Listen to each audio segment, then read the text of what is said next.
It's my sketchbook tour for the fruits assignment. So for this, this is my first page, the first fruits I drew, and I it really struggled with values at first. They were pretty much like right here, you could like this was pretty much the value of all my fruits at this point.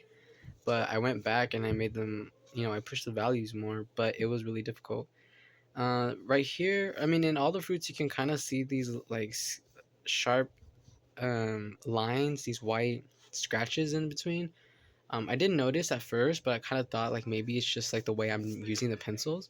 But it turns out that it was because I was using the 2H and the 4H and just H pencils to like color in or shade, and I wasn't really experimenting too much with the like B pencils. But after I did start experimenting with the B pencils, I ended up using all of them only because I used like the HB and the 2B and 4B for a majority of them, but they were still pretty light, and so I went ahead and used 12B and 14B for the other ones.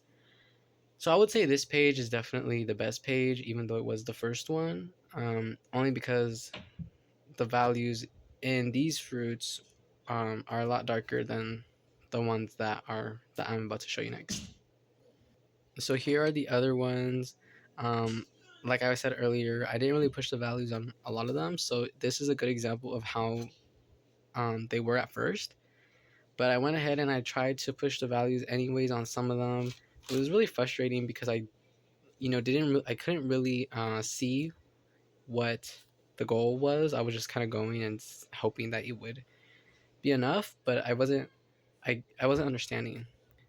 But towards the end, I think I got good at like mapping out like shadows and stuff like that, and all I really got to work on is pushing values and knowing like how to portray that in a way that it makes it really obvious like where the shadows are, because you can see the shadows in these, but it's kind of like it's not as obvious to a camera. It's not as obvious as these ones. So that's it.